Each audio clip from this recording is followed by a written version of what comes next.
Hey guys, it's Luca. I decided to record a single Elim cube, no holds barred. Um, yeah. I guess I might as well just say it now because it'll probably be in the title. I 3-0'd this.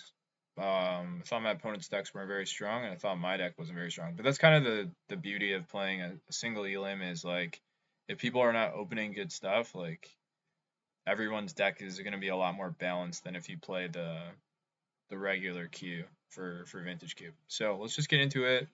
So I'm just gonna add commentary to the things I'm doing in an effort to hopefully get better. It's really just a tool for self improvement, and if anyone gets anything out of watching this, it's just a bonus. Okay, so first pick. I think there's a few ways you can approach first picking. I'm not totally sure, but I think like if you can pick something that's gonna work in like every deck, like a fetch land, a dual land, a really strong colorless spell. There's not really any of those in this pack. And I think the other thing you can do is you can pick a card that knowing it's in your deck, it becomes a lot stronger. Like for example, last picking Tolarian Academy, it's way less strong than if you first pick Tolarian Academy. Because if you first pick a Tolarian Academy, the whole time you know that, okay, I'm going to pick up as many artifacts as I can. Right? Or if you first pick a channel, it's a lot better because now you're going to pick expensive colorless spells, right? So it's kind of a trade-off. I think this card is actually quite strong. Gives you the initiative and then it gives you a 1/1 flyer. So it's really hard to lose the initiative. This card's kind of messed up. But in general, 5 drops are not that good in Vintage Cubes, just the way Vintage Cube is. If you're not doing something on the first 2 turns of the game, you probably lost.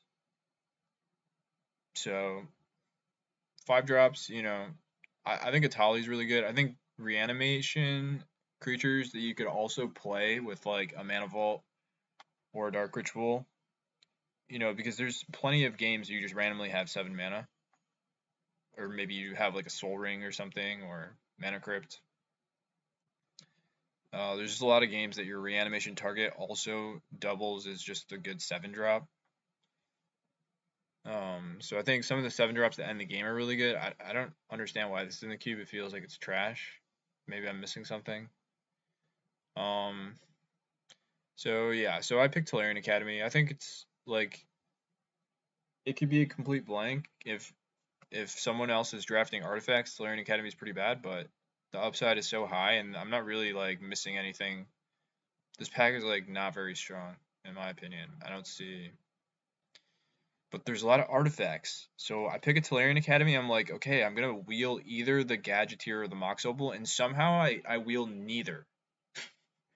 It's the worst luck. I don't understand how there can be that many Generally, in a vintage cube, there's only room for one drafter at the table to be drafting an dedicated artifacts deck. Like these cards only work in a dedicated artifacts deck. So I don't know how the fuck first picked Tolarian Academy and neither of these table. I don't know. Maybe it's because this pack is so bad. There's nothing else. But anyways, okay. So I first picked Tolarian Academy, and then I get my second pack. And then okay, so it's kind of the same idea here. I can pick a card that's like gonna be good in my artifacts deck. That would be like Time Vault or Retrofitter Foundry. Or I could pick a powerful card that'll be good in almost any deck. That would be like an Orcish Bowmasters or a Johnny. To me, these are like really powerful cards. Um, and most cube games don't come down to, you comboing out with your Time Vault. Most cube games are just, playing a bunch of strong creatures in a row. And your opponent stumbles. You play like a Orcish Bowmasters and I don't know, some good 3-drop. That's what I found at least. Shermine, I don't think it's that high of a pick. It's a good card, but giving up a pick for it. Well, I mean, these cards go together so well, Strip Mine and Titania. I'm not sure about Gemstone Caverns. I don't think it's that good, but I could be wrong. Yeah. So I mean, so Retrofitter Foundry I think is better. because it's just always going to be really good in a Tolarian Academy deck, but I just assumed that this is going to table. And I was wrong. Someone was building artifacts. So that's bummer. Like if I knew that someone was in artifacts, I would have picked the Retrofit Founder. But does that make this pick wrong? I'm not sure. I don't think so. I think there's so much upside to Time Vault. I'm trying to think of how many cards in this cube untap Time Vault. So actually let's take a look. No hold barred vintage cube list. See what we got here.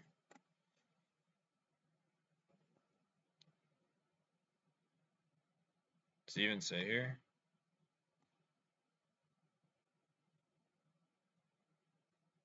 Where's the full list? Okay. So is there a voltaic key? Yes, there's voltaic key. Is there what's the other one? It's another key, right? Oh, there's also a manifold key. Wait, what do they say up here? Oh, Tezzeret. Oh, also Mirage Mirror. Okay, so there's 5 cards in the cube because I I wasn't even trying to, but I realized Kiora untaps. Wait, where's Kiora? Oh, these are by color. So it'd be in the multicolor. Right? Simic?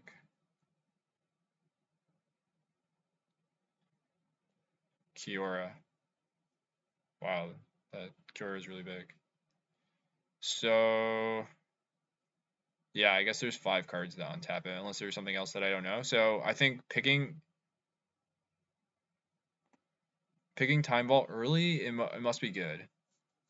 So there's 5 cards that untap it, so you just have to get like 2 of those cards, get a tutor or 2, and you're kind of good to go.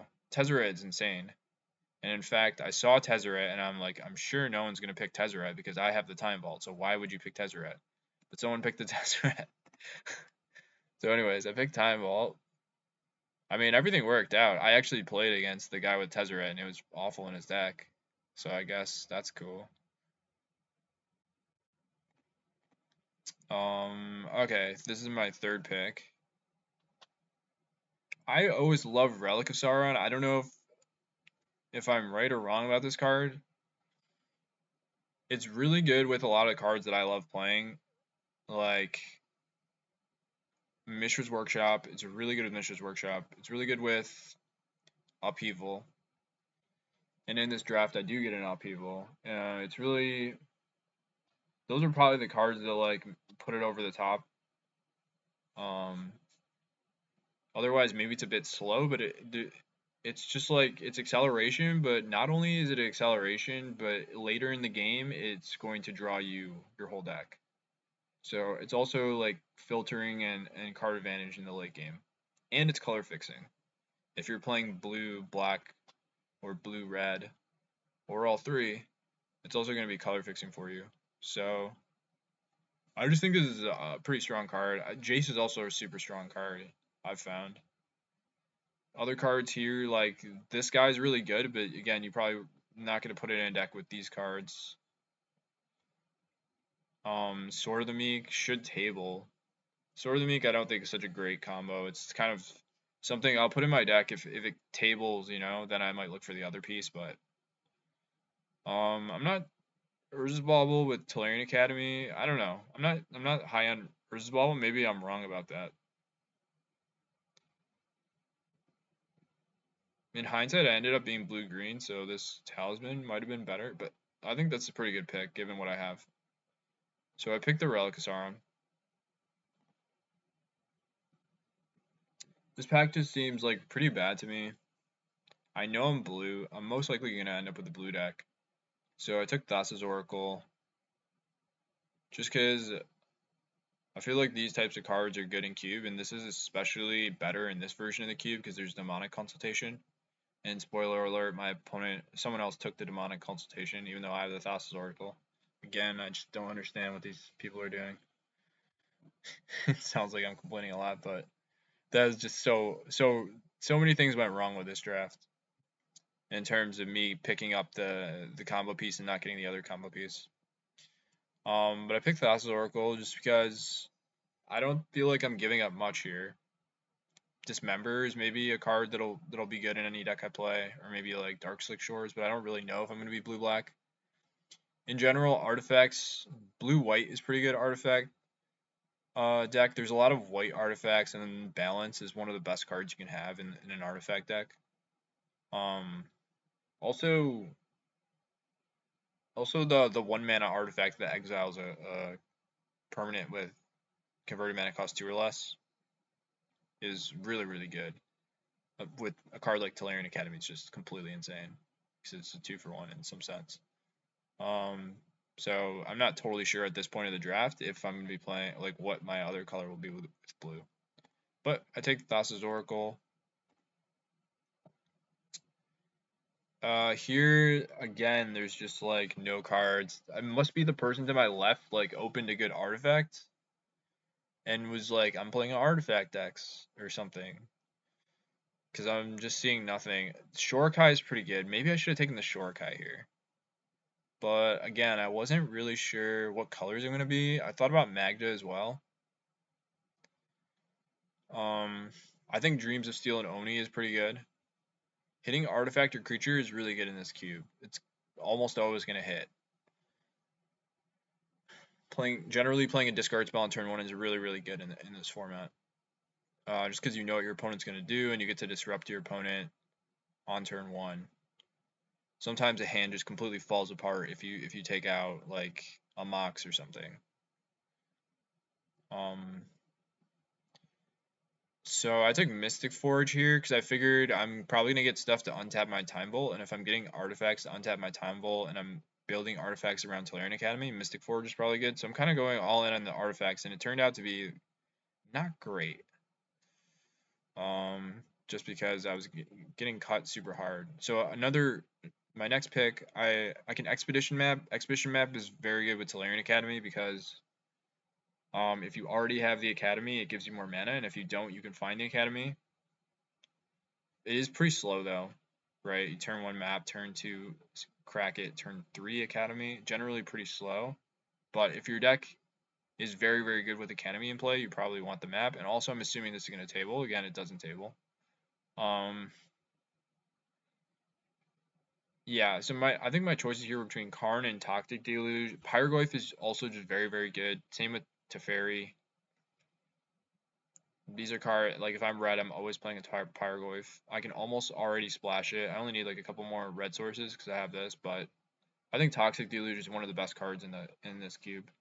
What I've noticed with the no hold Bard cube is the games are a lot more random.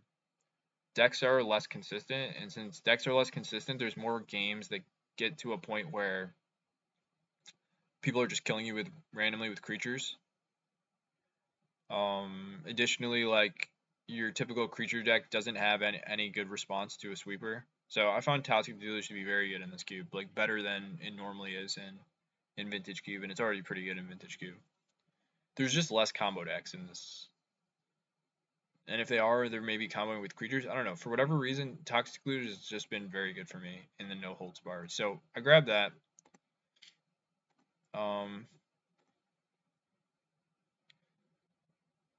Next pick. I think pretty clearly Imperial Seal is what I want here. If I have Time Vault, Toxic Deluge, Imperials, and Thassa's Oracle, Imperial Seal seems really good.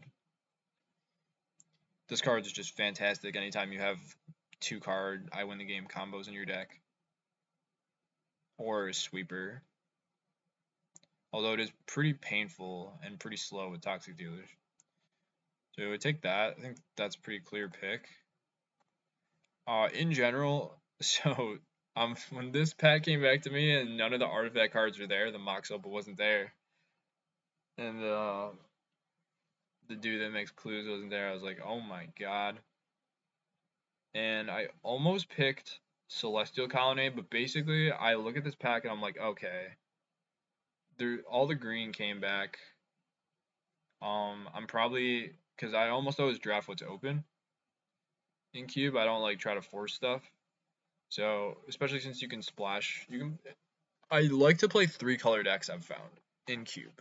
Maybe that's too many.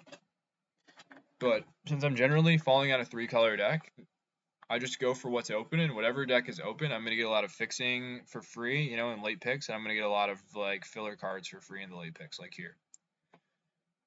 So I'm kind of resolved to picking a green card here. The Celestial Colonnade, I'm already figuring I'm not gonna be playing white. I'm probably gonna be playing blue green or blue black green. Abrupt Decay is a good card, but I think in my type of deck, which is high synergy, I don't want to be playing random removal spells. I'd rather play, if I'm going to be playing a removal spell, I'd rather be playing a removal spell that fits into my theme, so I don't dilute my synergies. Some kind of artifact that kills stuff. There's like the 5-mana artifact that kills stuff. Give something -5/-5, whatever that one's called. So I picked Channel here. No, Channel looks kind of awkward here, but it ended up being a good pick. And this is a good kind of pivot here. So at this point, I'm pivoting to green, probably. I'm not sure, but it feels like pretty likely I'm gonna end up in green. So I take Channel. Okay. And here okay, so there's 3 green cards that are reasonable to play. Elves of Deep Shadow, probably not great in a Tolarian Academy deck. Haywire Might, I always think is a very good card. Good with Academy. And Titania doesn't seem, again, I'm still trying to like build a Sultai deck, but that has some kind of artifact synergies, because I have enough cards here that I'm kind of rewarded by playing artifact synergies. Maybe I should keep this thing rolling actually instead of pausing. Okay, so I picked the Haywire Might. Here I might as well pick the Sword of the Meek, right? If I get to the other half of the combo, it's worth it. Paradise Druid I don't think is that good. It's a combo with my Toxic Deluge, but in general I don't think it's a very good card. And here it's like, wow, what is this? White is open, but there's no way I can play white at this point. None of my cards go with white.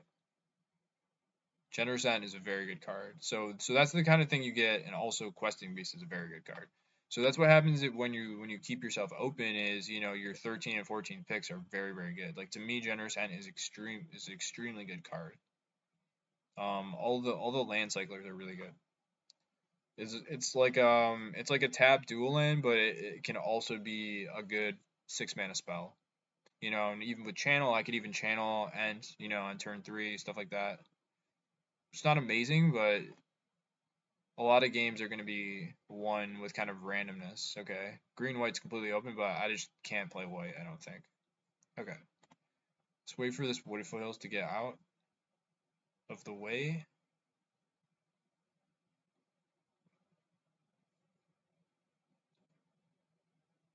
Huh. Is my computer lagging? What's going on?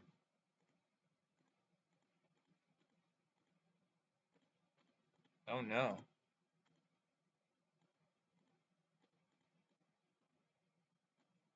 Wait, let me restart. Okay, there we go. It's the media player is lagging. Sorry about that.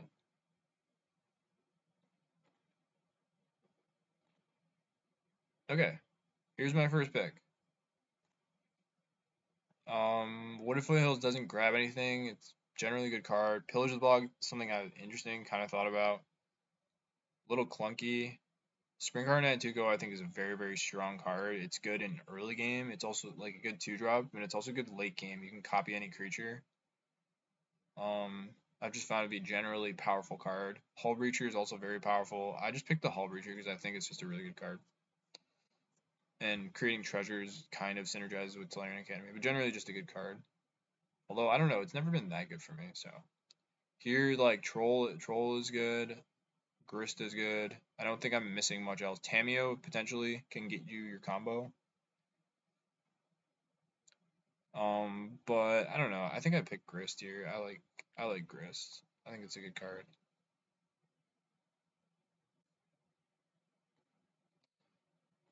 Oh no, I took the troll. I took the troll. Okay.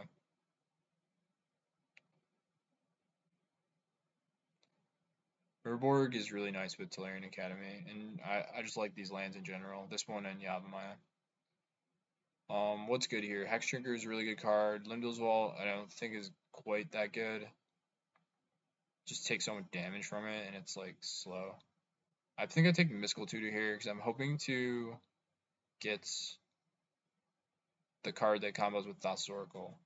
Hoping to get Demonic Consultation, and it grabs Toxic Deluge. Mystical Tutor I've found is pretty strong, in my opinion. Let's see, is there something I should have done instead? I think maybe Hex Drinker is just better than Mystical Tutor. I do end up getting Hex Drinker anyways at tables. I don't think Lotus Cobra is that good. I think it just dies too much.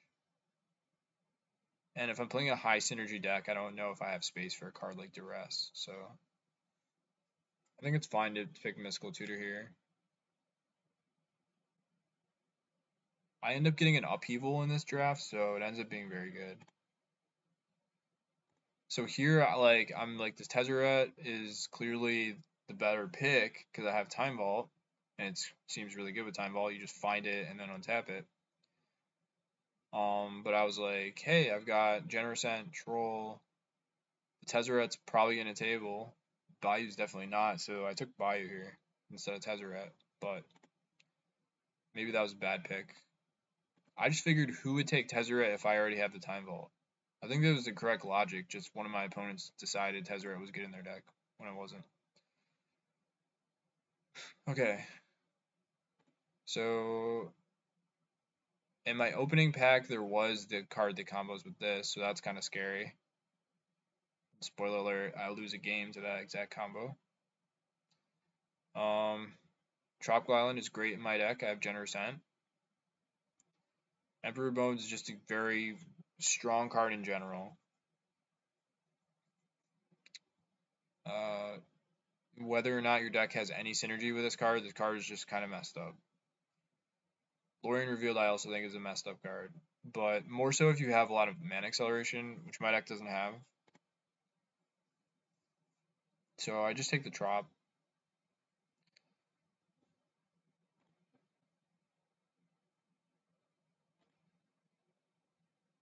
Okay, here a pick is between Azeka's Chariot and Underground. I notice I already have four good 4-drops, so I don't want to take Chariot. Even though Chariot's better than all my 4-drops, I'd rather just get Fixing and make my deck more consistent. Here, I'm a fan of Fable Passage, honestly. I like a good tricolor land. I generally build kind of greedy decks with greedy mana, so Fable Passage is pretty good. Shifting Woodland, oof, I don't know. Shifting Woodland with Time Vault, but I do take the Fable Passage. I like to err on the side of caution. Here, I'm going to take Springheart. It's just a very, very strong card in my opinion. I don't think Hymn to Torque is that good. I haven't found it to be that good. And then the Grist tabled, which I was thinking about taking. I took Hull Breacher over Grist, but now the Grist just tabled. Arbor Elf is a consideration. Yeah, Arbor Elf is... All my green mana are forests, so it would work in my deck. But I think Grist is just... When you have no removal in your deck, the first removal spell is very good. It's a lot better than average. I also think Carnage Interpreter is very good. I think I value it a lot higher than most people. It's just even if you discard a card, okay, and the Hex Drinker tabled somehow. I also think that card's very, very good because even just a 1-mana 2/1 is reasonable. Yeah, and Manamorphose. I don't think Llanowar Elves is very good in my deck. Manamorphose, I think, it's good with Channel too. It's got some nice synergies with Channel, and it's got some nice synergies with Imperial Steel, Mystical Tutor. Thornspire Bird, just in case I end up splashing red somehow. Okay, now we're on the final pack. Elvish Beer Guide, Mana Vault, Underground Sea, Oko. I think Mana Vault is just the best card here. Mana Vault's quite good, especially with Tolarian Academy. It ended up being really good in my deck. But more so because I picked up a Kiora and I picked up an Upheaval. But yeah, I do think Oko I don't think is that good in Cube. It ends up dying a lot to Boros, and it's just it used to be insane, but not where it used to be. Okay, I'll just take a Mox, kind of a clear pick. Baragorth was in there, Misty Rainforest was in there. Um, Fastbond, I love Fastbond, but you need very specific cards that go well with Fastbond. I have no cards that go well with Fastbond at the moment. So Uro, I think Uro is very strong. I'm not a huge fan of playing Spell Pierce. I mean, could be wrong about that. I think Malevolent Rumble is really good too. Seeming Skydiver is like probably a good filler card, good sideboard card. Take Uro. I do think Noble Hierarch. So Noble Hierarch in comparison to Llanowar Elf, like I'll play Noble Hierarch, I won't play Llanowar Elf. But being able to tap for blue and having Exalted makes it so much better. I've found. Days, I really thought about Days, but I was like, hey, how many islands do I have? Not a lot.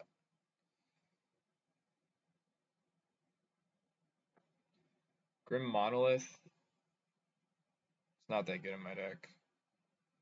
Mana Vault's so much better than Grim Monolith. Mightstone and Weakstone, that's what I was talking about. And I was like, oh, wait a second. Kiora untaps Time Vault. That's a combo.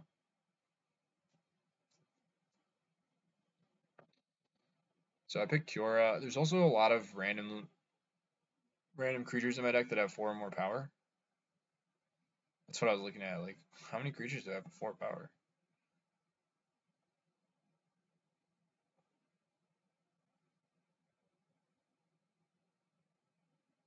Pretty easy pick here, since I have the Time Vault.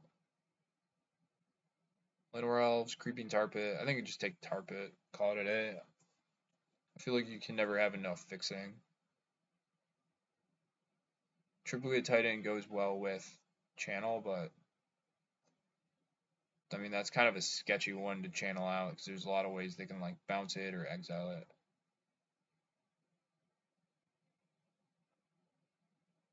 And you took 9. Jit is really, really good.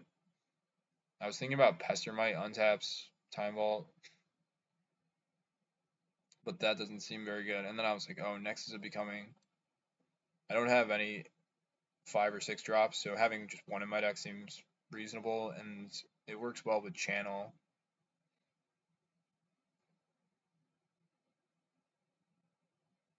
So I picked that. Upheaval, I just love Upheaval. I feel like I value it so much higher than other people, and I feel like every time I cast Upheaval, I win the game. Spirit Guide is pretty good, but again, I just love fixing, so I'm gonna take this Blooming Marsh. If I had anything that combined with the Wasteland, I might have thought about Wasteland, but in here, this Outland Liberator kind of owned me. I probably should have hated it, but I took the Metamorph. I was thinking about like, does Mystical Forge? Can you play Metamorph off of it? Turns out you can. And Malevolent Rumble is a really, really good card, especially if you have any kind of combos that you can find with it. It's generally a very powerful card. If you randomly hit Uro, it seems great with that too. I was thinking if Paradoxical Outcome is good in my deck. I don't think so, actually.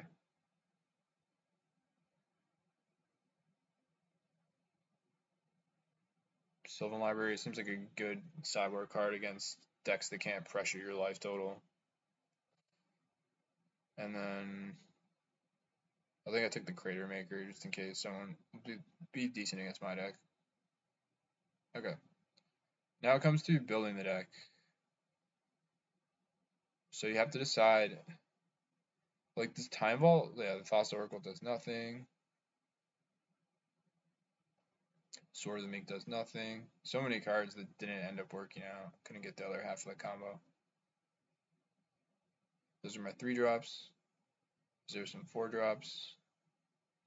I have 2 expensive cards. These are effectively like lands. Mox Pearl is like a land. So deck seems to have a good curve. 17 lands I think is okay. So if I just add 6 lands, I'm at 17. Yeah, but then I think I realized like Mystic Forge is not that good enough in my deck. So there's only so few spells I can cast off Mystic Forge. It's only 1, 2, 3, 4, 5, 6 cards, 7 cards as it stands. I don't know if that's enough.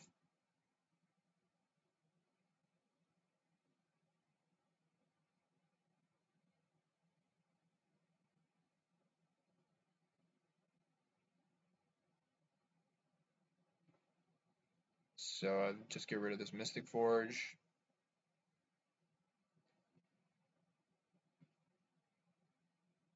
And I get rid of one other card, I think.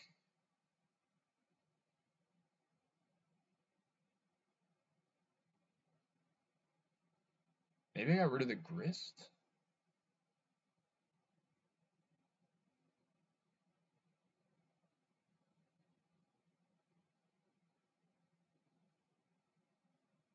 So, I don't know what you guys think. Is Time Vault good enough if you have Kiora and Imperial Seal? Is that enough? Ways to untap it? Also, if I have Tolarian Academy in play, it's effectively like a Mana Rock. It's not completely dead if I have an Academy in play. So, something to think about.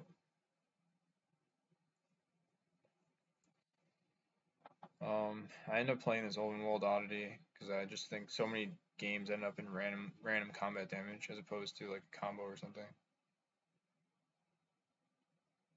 Oh yeah, I cut that. I also don't think Metamorph's that good in my deck. I don't have Metamorph's better if you have like a Reanimator deck.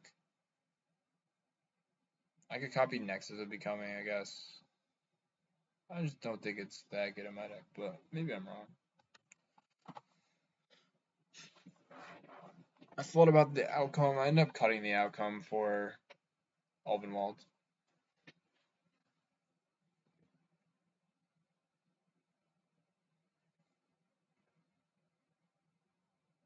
So I cut that, and then I add some lands, and then this is my deck. So I added 3 forests, 2 island, a swamp, and I think this is the type of curve I like to play in Vintage Cube, where I like to play 17 lands, but some of my lands are like cyclers or moxes.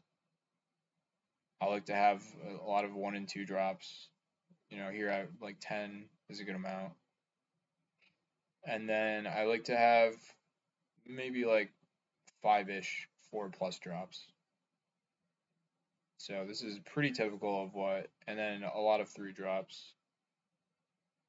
Maybe too many 3 drops, but a lot of high impact cards, a lot of cards that can just win a game by themselves, you know, Questing Beast, Hull Breacher, Toxic Deluge.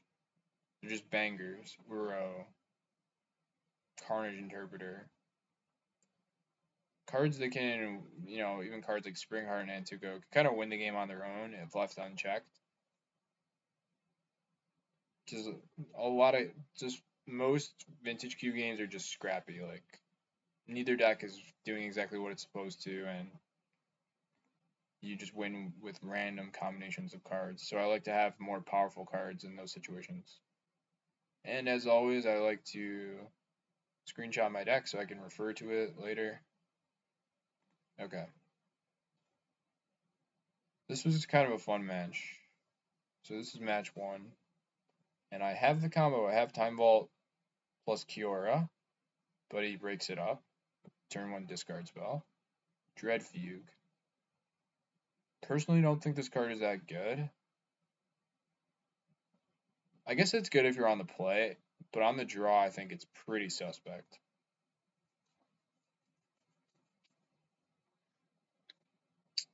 So he breaks up my combo. Yeah, so the main thing here is I just want to see, like, did I make any misplays that I could spot? Here, I have a Tolarian Academy and 2 tap lands. My lands are very slow. I could have grabbed a forest, but I think this is better, just in case I draw, like, 3 lands in a row. I'd rather have the Fable Passage. It'll become an untapped land.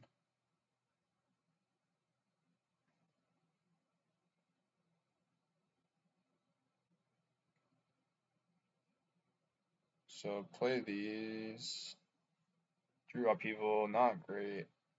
Again, I'm only playing like 5 cards in my deck that are expensive. That are more than 3 mana.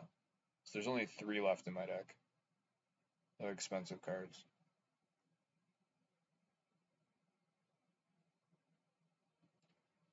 So when people are playing blue-black in Vintage Cubes, generally like counters, discard, removal, and efficient card draw engines like Psychic Frog.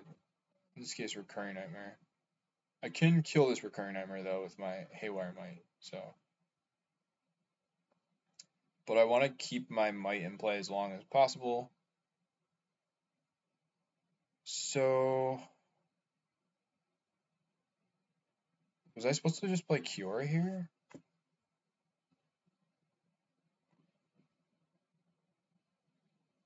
It would just been better to play Kiora. That was a misplay, right? Why not just play Kiora? Could play Kiora on tap my forest attack. Next turn I can play this. Yeah, that was a misplay. Okay. Grab Cryptic Coat because it's nice with my Tolarian Academy. Yeah, I don't know why I did that. That was a misplay. Should have just played Kiora. Okay. Well, lesson learned.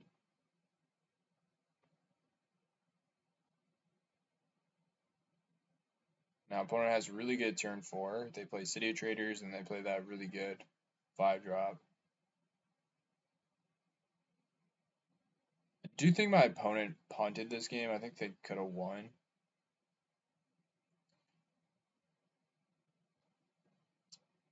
Yep. So for those who have played a lot of Initiative and Constructed, so I play a decent amount of Pauper, and there's a lot of Initiative in Pauper. You just want to Forge Trap.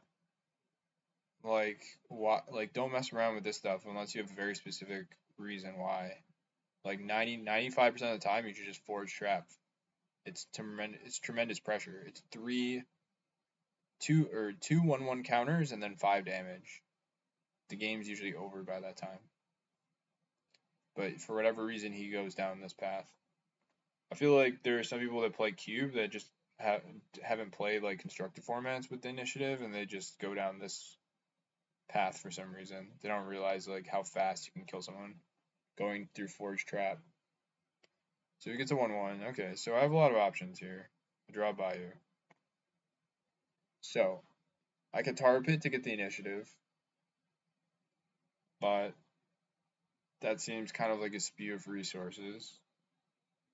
I can play Ulvenwald attack, but then he can double block the Ulvenwald. It's not the greatest. Then he's gonna keep the initiative. He's gonna keep messing with me. He can also like, yeah, the double block on the Ulvenwald just makes the Ulvenwald not that great. I can Toxic Deluge, but if I Toxic Deluge, I sweep the board, and he has the initiative. It doesn't seem great. And then the other play is I can play Kiora, untap, and then play Cryptic Coat. Or is it the other way around? Play Cryptic Coat, then play Kiora, then untap. So that's kind of my play. So I give up the initiative. I don't have a way of getting it, but I set up my board to be able to do more stuff, potentially upheaval next turn. So that's kind of what I decided. I had a lot of choices that turn, but that's the one that I went with, which I think is correct. So I play the Coat, I play Kiora, and then I might as well untap a green source so that I can potentially kill this Recurring Nightmare. Right now, the recurrent nightmare can't do anything, but if anything goes in his graveyard, it's a huge problem because he would be making a 1/1 flyer every turn. So I don't want to let him do that. So yeah, I think if my opponent uses Forge here, he probably wins the game, but he really wanted to scry and then make a treasure token, so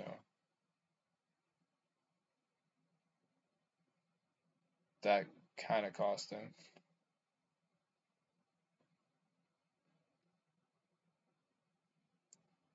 Scry's to the top. And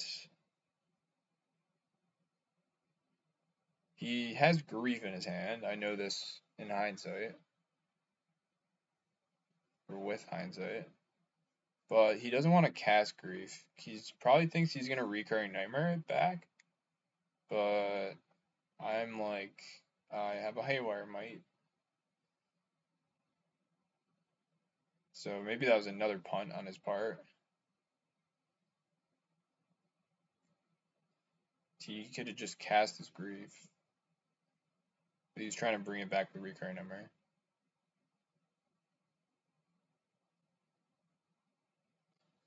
I don't know. It's hard to tell. I don't know what his hand is.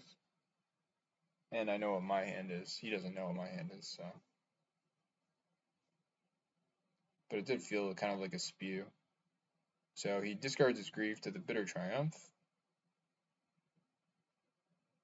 And I have to respond now, because if I don't use this now, I'm not going to have priority. So I can exile this Recurrent Nightmare. So Haywire Might doing a ton of work. It gives me tempo because I paid 2 mana to deal with 3 mana card, and it gave me 2 life. And it was an artifact, so it gave me mana. He plays Life Death. He pretty much has to take Toxic Deluge here. So Cryptic Code, it was really good for me. I think that card's quite good. Usually not in the Vintage Cube. Also, I have a Mana Vault under here, so if I can ever upheaval, I'm going to get a Mana Vault, which is really good.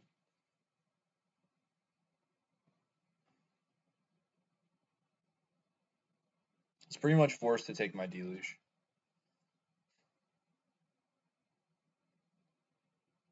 Because, so if he would have used Forge on his turn instead of Scrying, I would have had to chump block his guy. He would have been able to threaten my Kiora. The fact that he can't kill his Mycura means he had to spend an extra card. So he basically lost 2 cards for like no reason on this turn. Through his what seemed like misplays. Makes a flyer. I really only have like one play. I can think about playing Manamorphose first, but there's a lot of cards like Spell Pierce and stuff that make it not worth. I do know now in hindsight that Spell Pierce was in my second opponent's deck, so this guy doesn't have Spell Pierce. Also, Force Spike was in my third opponent's deck. So I guess I played against 3 blue decks. And I'm a blue deck as well.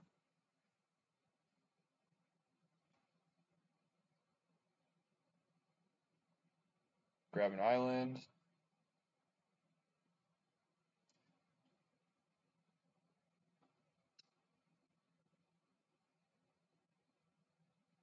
So now it's just kind of a race. Like, game's gonna finish in a damage race. That's what happens a lot of times with initiative.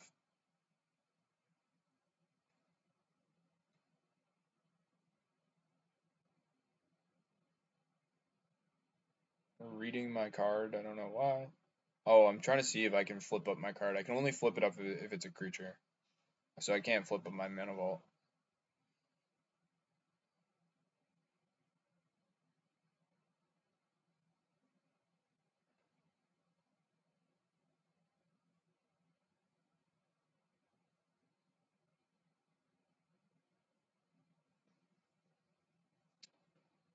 Okay, so he gets a treasure, and you know, if he went the other route, he would have been able to do 5 damage to me. Plays a Psychic Frog, quite scary. But this game is kind of coming down to a race, and Psychic Frog is not that good at racing at this point. And I have 2 unblockable creatures with the Tar Pit and the Cryptic Coat. So this is pretty sick. It means I can upheaval. Again, I just love upheaval. I find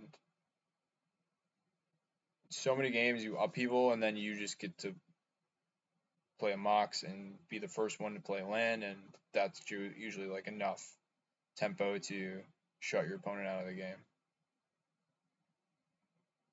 Especially here if I grab the initiative. Yeah. I guess upheaval maybe is even better in this version of the cube with the initiative. So I'm going to forge, even though I'm going to lose these counters, but it's worth it because I can deal 5 damage. And then I'm going to go for this upheaval through resolves. It should be quite good.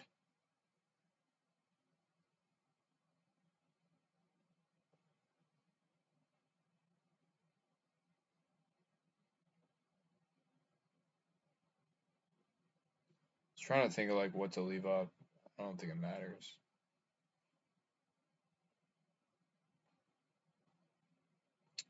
He has nothing. I have Mox, Mana Vaults, Tolarian Academy, Cryptic Coat. So game's just quite over at this point. Especially since next turn I'm going to deal 5 damage to him with initiative and then have a 3-2 unblockable when he's at 8.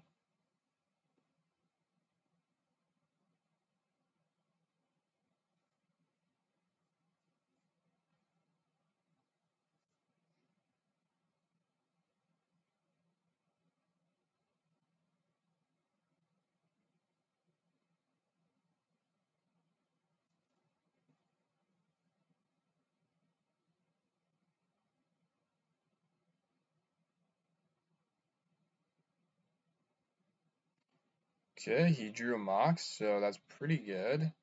But unless he has, I don't know what gets him out of this. Snuff Out doesn't even get him out of this. Have to be like a Solitude. So this is a 3-2 unblockable. Yep, it just scoops. That was the first game. Wow, that took forever. Okay, sideboarding. I don't think I have like any good sideboard cards in my sideboard. Yeah, I don't think I sideboard anything.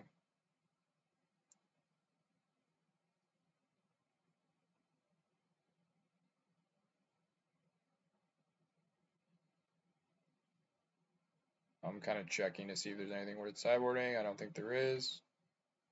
So my deck is really just very, very mid-rangey. Just try to play powerful spells like that don't synergize with anything, and then I have Time Vault, Upheaval synergies. And hopefully that's enough. But otherwise, my deck's very much just like good cards thrown together, and not a ton of synergies here. There's some channel synergies, some academy synergies, and then the Time Vault combo, but that's about it.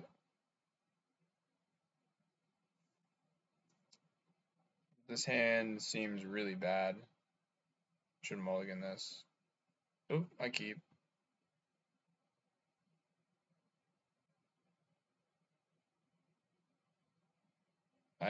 This game I just never draw a land, and he plays strip mine.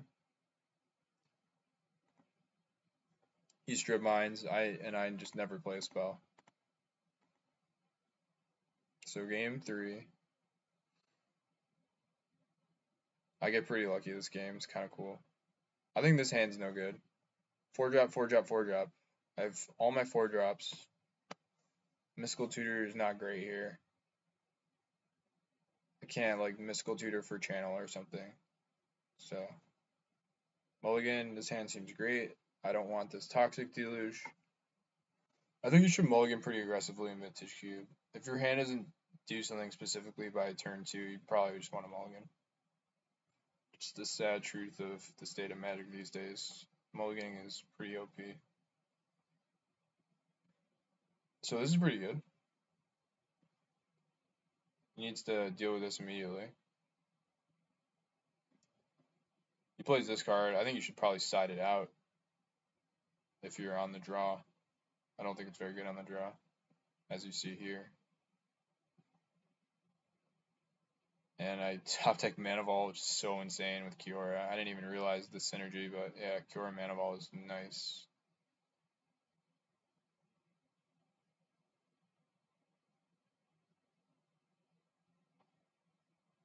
So untap my Mana Ball and put 5 counters on my dude. Really hoping to draw a black mana here. If I draw a black mana, I can cast this Carnage and draw a card off the Kiora. Opponent is in a lot of trouble. I don't think his deck has a way to deal with this. Not that I saw in the first 2 games. And having the Toxic Deluge in my deck, okay, Inquisition. But this is the problem with this card is like, if your opponent leads on Moxes, discard is useless. Now, a lot of games are like this in Vintage Cube. Can't cast this Hull Breacher.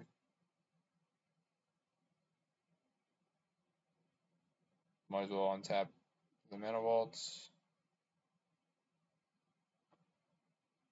No reason not to go for this.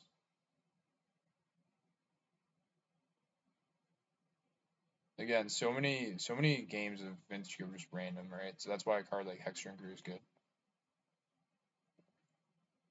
Games don't go according to a script. If games go according to a script, it's not a great card, but Show and Tell. I don't know why his deck is playing Show and Tell.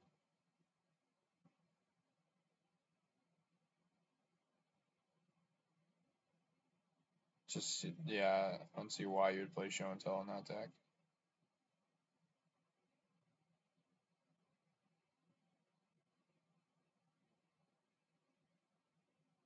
Not that he was really getting out of this, but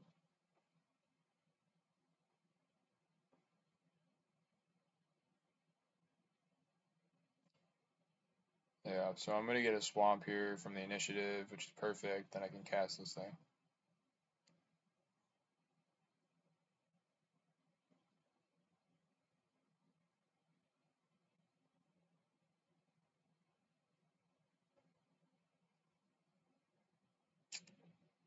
Yeah, I forget that it took me a while to realize, like, oh yeah, I'm going to get a Swamp from the initiative.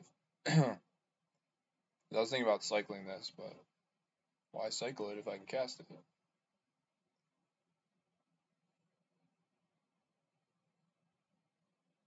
So Kiora I found to be quite good, actually.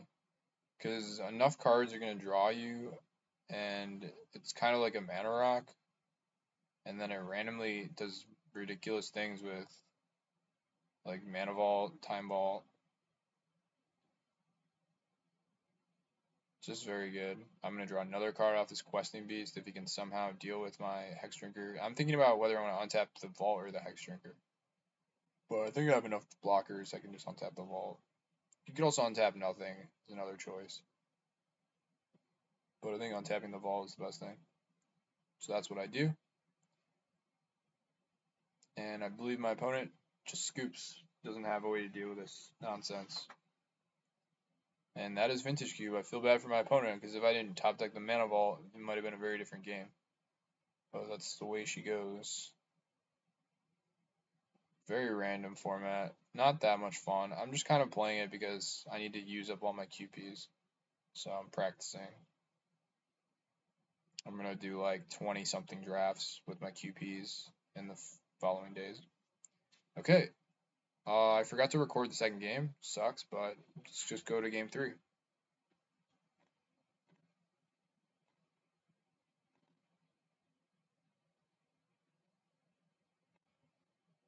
So as you can see, I'm in the finals against Fuzzy Meow.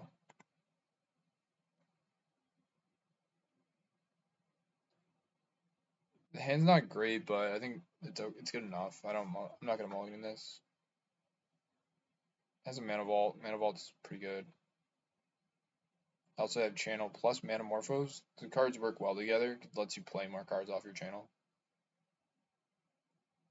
Opponent is playing really slow. Yeah. Okay, so plays turn 1 R Ralph. I play turn 2 Mana Vault. It's now his turn 2. I think he was like dual queuing or something. He's playing slow as fuck. So I could have played the Cryptic Coat last turn, but I think I'd rather play 2/3 drops on the next turn, right? Like I could play the Cryptic Coat a turn faster. Or is that dumb though?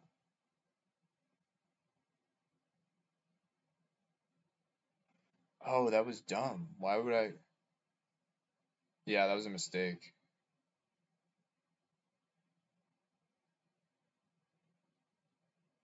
Yeah, like why play 2/3 drops when I could just play? Okay, so that was another mistake. Good. So that's the value of going over these replays. You find so many mistakes. I just thought genius. Well, I get to play 2/3 drops in the same turn, but why not just play the Cryptic Code first, then play the Carnage Interpreter? And in fact, I get mega punished here because he's gonna steal he steals my vault with Thieving Skydiver. In response, I tap my vault. So at least he doesn't get to use it. And it'll start dealing damage to him. Deals a shit ton of damage in this game, actually. Okay. So I'll play Cryptic Coat, but maybe should have already had it in play. So maybe I missed out on some damage here.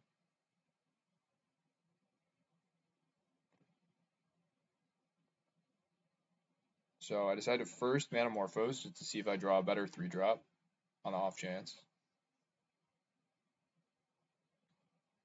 And I do not, so I just play the Cryptic Coat. When my opponents play very slow, I like to also play slow, but not quite as slow as them. Because I feel pretty confident in being able to play fast if the game gets down to it. So I kind of match their slowness, and then they just play even slower. And it's great. Because I can get some random win percentage off of timing them out. Or maybe they feel like some clock pressure.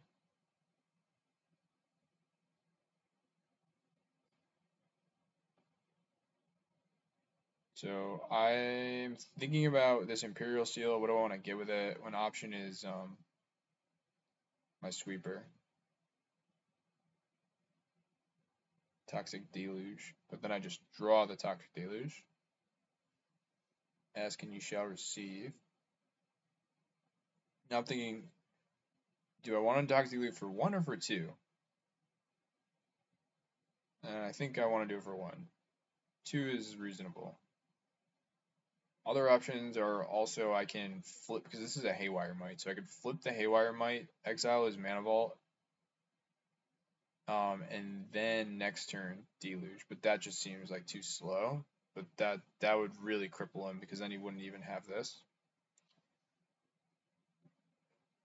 But I think I'm just like, okay, I'm just gonna get a land with this Ent and then Toxic Deluge. That was my plan. The other thing to think about is, do I want to attack first or Toxic Deluge first?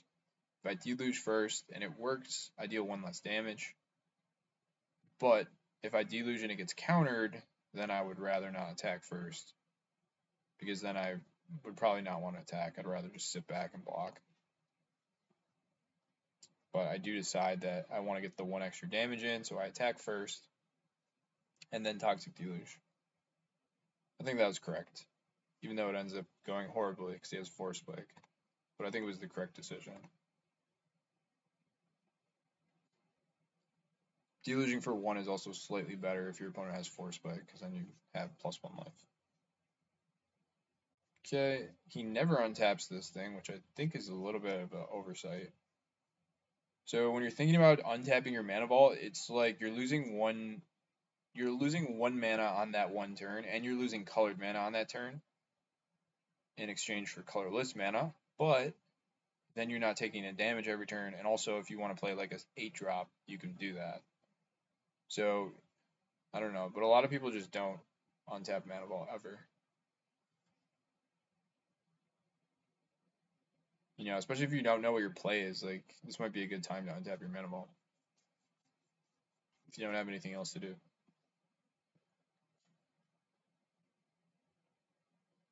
Also, you can kind of see like this game may end up being a race because I have 6 unblockable damage in play. His witness is not doing much, just getting back a cycling land. Not the greatest. Yeah, he also has a flyer, so it's really just a race, but I have a lot of unblockable damage, but I found something better. Here you go. Noble Hierarch into Carnage Interpreter seems like a great use of my mana. I only miss out on 2 damage because the Noble Hierarch will give me 1 extra damage from Exalted. So I'm getting in for 4 instead of 6, but I'm getting a 5/5 in play. 5/5 Menace.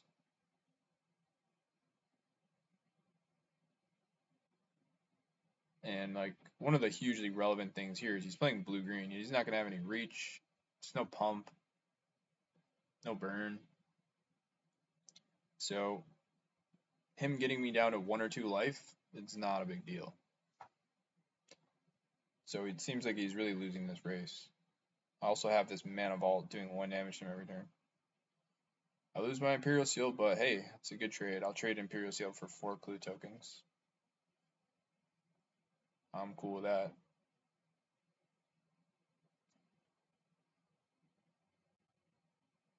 Carnage Interpreter really good, in my opinion. Just a great card.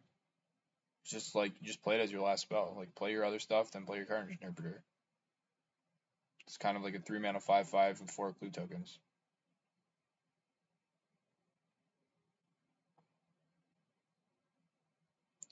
So he only gets to attack for 2. I'm way winning this race. I don't know, obviously don't know what he has in his hand, but since he cycled his Triumph, he probably doesn't have much. Yeah, I think just play the land and attack with a Tar Pit. I think he ends up having Boseiju here, but I think I made the right play. No way I would play around Boseiju. Attacking with everything puts him under a lot of pressure. Also because he's potentially taking 1 from this Mana Vault next turn. He's at 9. I forget why I sacked first, but... Oh yeah, because if something happens in combat, I might want to flip my creature.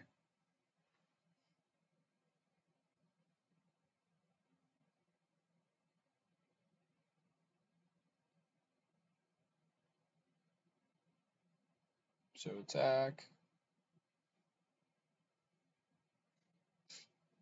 So this is also a problem with green decks in Vintage Cube is you can draw like all mana dorks and no payoffs, and your deck is really mopey.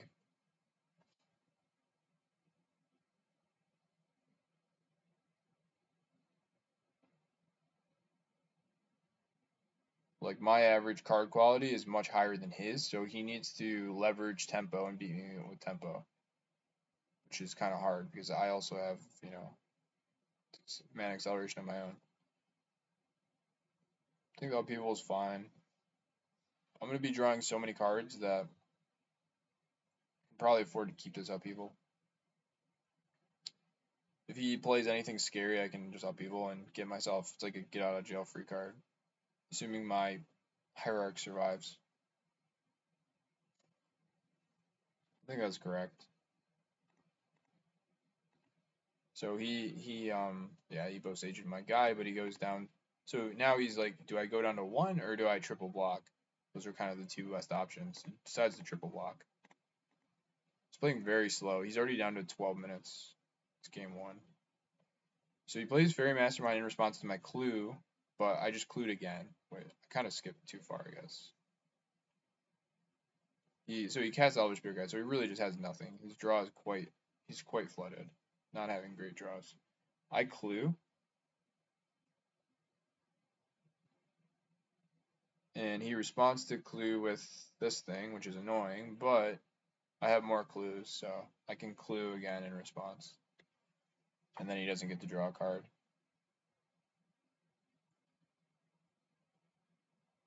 So just make sure I draw my second card before the fairy sees it.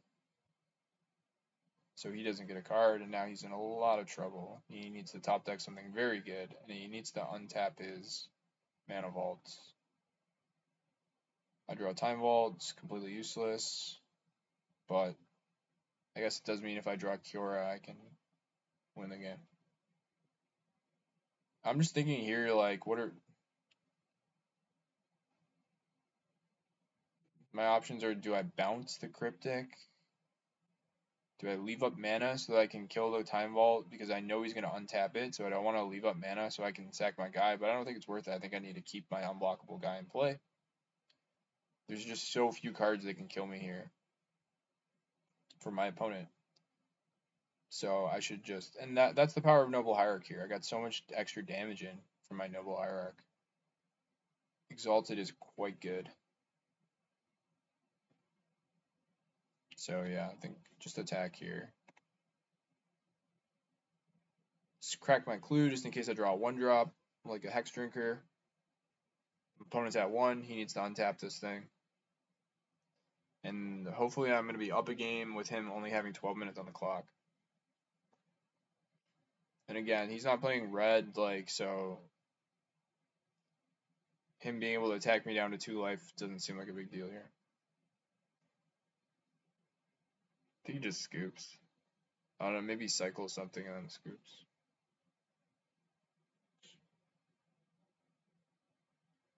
Yep.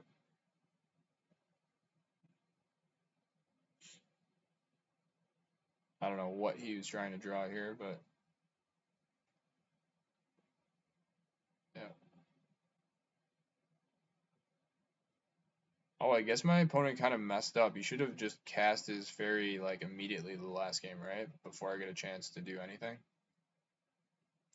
So I guess my opponent's not playing very well, I have to say. All my opponents seem to be making like critical mistakes in this draft. I made a few mistakes as well, but point is, my deck maybe might not have been able to 3-0 had my opponents played better. Okay, game 2 of the finals. I have a pretty great draw. He has a turn 1 alpha, I have turn 2 hierarch plus this. 6 is pretty scary on turn 2, but my best response is to play the Hull Breacher and then double block it. So given that that's my play, I probably just want to play this Surveil Land. My other option is to play the Creeping Tar Pit, but I already have blue mana for my Hierarch, so I think I can afford to Surveil and try to throw away something useless. Or try to dig to something good. This seems great if I have upheaval coming.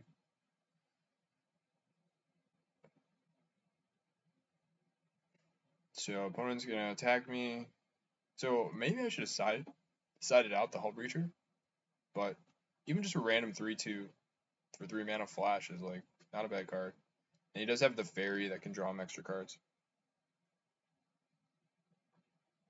Or, you know, he might draw a card from cycling. It's just a generally busted card. So maybe I don't want to side it out in this matchup. Okay, so here I can double block. And we trade 1 for 1, but he doesn't get to keep getting advantage from his 6 every turn. I'm fine with that trade, especially since my plan is to play the Relic and then play Upheaval.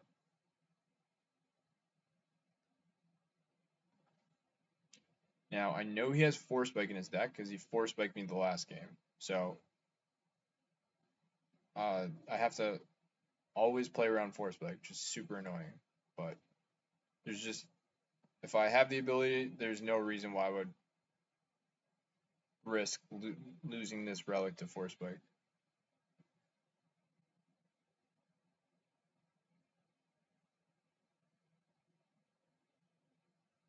And I think he kind of faked me out. I feel like he actually didn't have the Force Spike, but he just kept acting like he had it.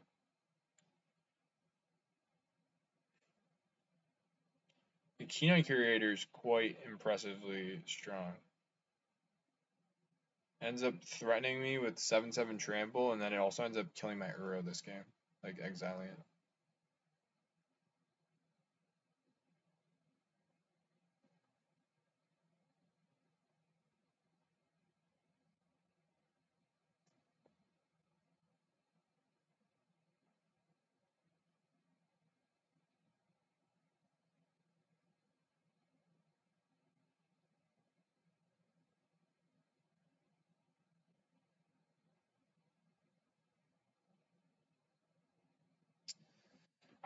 So I think you can already wait. There's a creature instant land, so I guess he needs my Haywire Mite to die.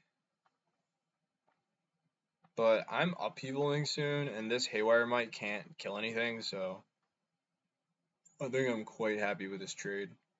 Because when you upheaval, you want your opponent to have as few mana acceleration as possible. I also get to gain effectively 3 life off of this, because I take 1 less and then I gain 2.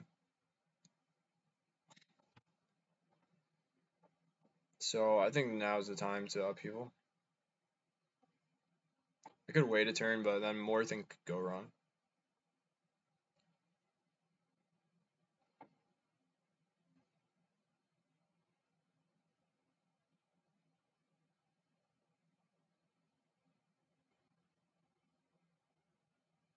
I was trying to figure out what should I leave. I think I should have left a green floating. Because I was thinking like, oh, I want to play Uro, but I actually can't play Uro. Because I have to play around Force Spike. Dang, Force Spike slow me down so much this game. It's crazy.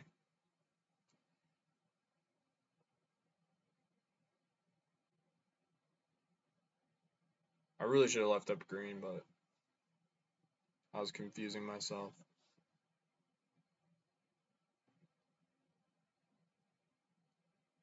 And I also should have been more careful about this Uro since he's got the Kenai Curator. I wasn't thinking about that.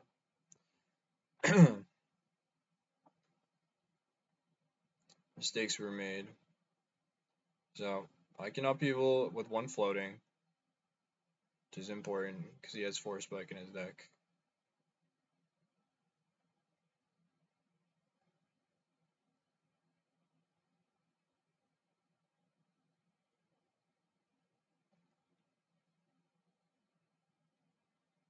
So another reason not to play Uro is if he has Fairy, which he ends up having here.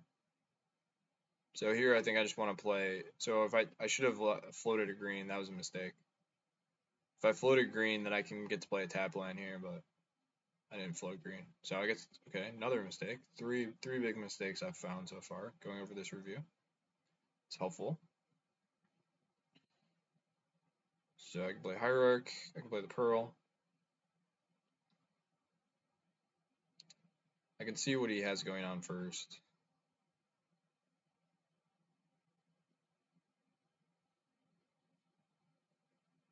Actually, I guess there's no reason to play the Pearl. I can wait.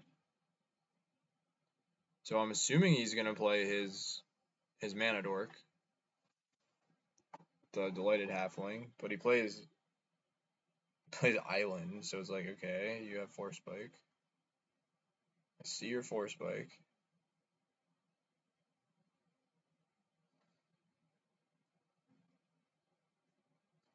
Maybe he thought I was going to play the Relic this turn, or maybe he wants to represent Force Spike to slow me down. I play Uro, which I think might have been a mistake. It just doesn't seem great here. He gets to draw a card off his Fairy, and he gets to exile my Uro eventually with his Keen-Eye Curator, so I think that was a mistake. 2 mistakes so far this game.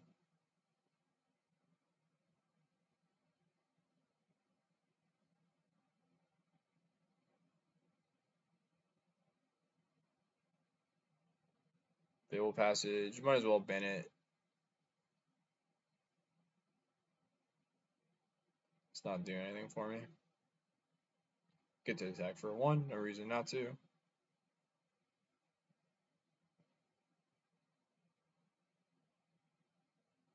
And I'm way ahead on tempo because of upheaval.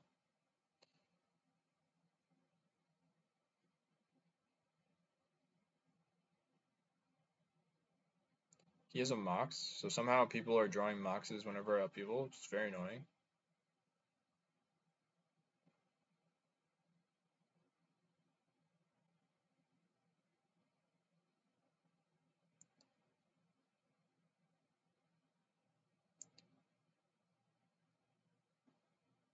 So here, I think I just want to Relic into Deluge. That seems like a winning play. Puts me really far ahead. He needs to deal with the Relic, or else I'll just draw him out of the game. Does end up having a response, but I think this is the right play. I don't have much else to do anyways. I can hold on to the Toxic Deluge, but seems like a good thing to do here before this Keen-Eye Curator becomes a 7/7.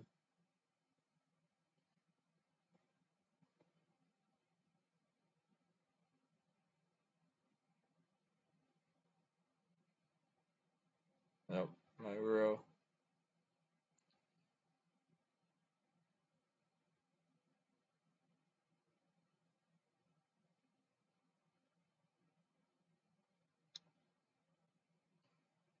Yep, there goes my Relic. Quite annoying. I think I top deck something good here. So here it looks like I'm losing, potentially. Yeah, top deck the Hex Drinker.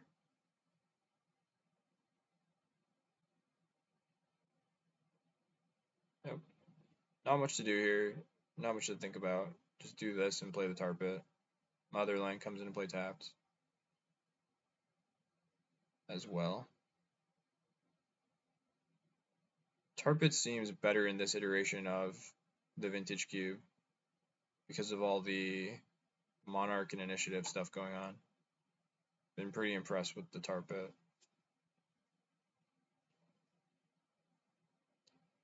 Okay, this looks very suspicious. Just leave up 4 mana. I was literally thinking there's no way he can deal with this Hex Drinker. It's protection from instants. What could he possibly have that could deal with the Hex Drinker? Lo and behold.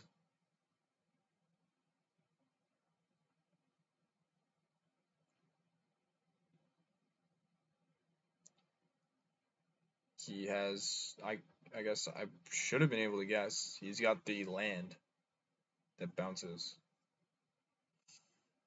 So that buys him a little bit of time. But I think he did it at the wrong time. I don't know why you would do it now. That seems like such a misplay. Oh, he doesn't want me to copy it. I see. But I think he would have been able to respond with... Yeah, I think it was a misplay on his part.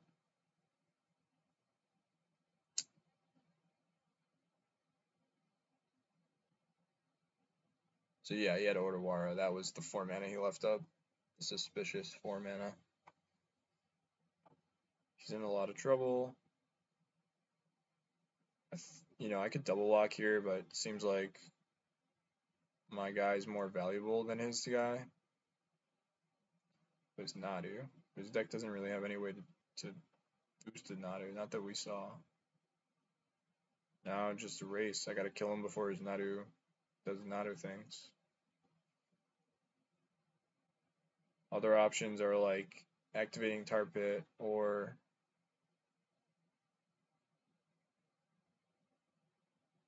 playing Troll, but it seems like best use of my mana is to make this guy 6/6 and attack. And now he's on 2-turn clock.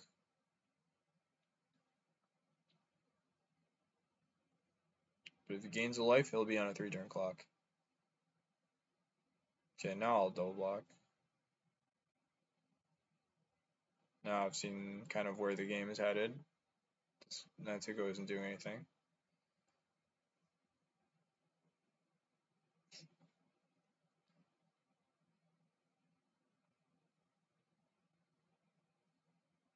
Again, cast the Elvish Spirit God. Might as well attack with this unblockable guy, put him to 3. I think he has Bosager here. So he had 2 of the lands that slow me down a lot, but it's also 2 cards that are not spells. Get drop. I can cycle his Metamorphose. His Mastermind's already in the graveyard, otherwise I probably wouldn't be cycling. That's what I just verified.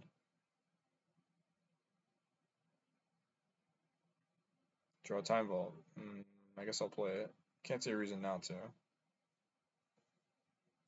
He can steal it, but the probability of being able to steal it and untap it would be crazy. That would be fucking hilarious if that happened. Cycles. And I think he attacks. I might as well jump. And then he's just seeing, he's the Reduke School of Magic, seeing if I get hit by a lightning storm in real life. I don't. I attack. He scoops.